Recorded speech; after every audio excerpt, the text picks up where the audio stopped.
আসসালামু আলাইকুম প্রিয় শিক্ষার্থী ভাই বোনেরা, degree honours premier to masters সেমিনারে আপনাদেরকে স্বাগতম এবং জাতীয় বিশ্ববিদ্যালয়ের সকল আপডেট দ্রুত পেতে আমাদের পেজটি ফলো দিন। আমাদের ইউটিউব চ্যানেল রয়েছে, সেটি সাবস্ক্রাইব করবেন। তো প্রিমিয়ার টু মাস্টার্স ভর্তির আজকের যে বিষয়টি হলো যে প্রিমিয়ার টু মাস্টার্সের ভর্তি নিয়মিত যারা আবেদন করেছিলেন কিন্তু সাবজেক্ট পরিবর্তনের জন্য মাইগ্রেশন অন করেছেন যেসব শিক্ষার্থী, তো তাদের মাইগ্রেশনের ফলাফল হবে 9 এপ্রিল প্রকাশিত করা হবে বিকাল 4টায় এবং একই দিন থেকে কিন্তু ভর্তি শুরু হবে। 9 তারিখ থেকে ভর্তি শুরু হবে এবং ভর্তি চলবে 16 তারিখ পর্যন্ত।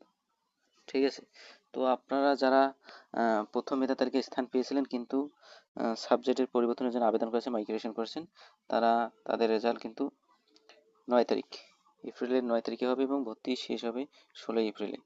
আর এই সপ্তাহের মধ্যেই যারা মানে চান্স পাননি প্রথম মেধা তালিকায়, দ্বিতীয় রেড স্লিপের কিন্তু ভর্তির যে রেজাল্টটি সেটি হয়তো সামনের সপ্তাহে প্রকাশ করা হবে। ঠিক আছে, তো হতাশার আর কিছু নেই। যারা এখনো দ্বিতীয় মেধা তালিকার জন্য অপেক্ষা করতেছেন, তো আপনারা হতাশার কিছুই নেই। 15 তারিখের পরেই তারা প্রকাশ করবে দ্বিতীয় রেড স্লিপের। তো সবাইকে ধন্যবাদ।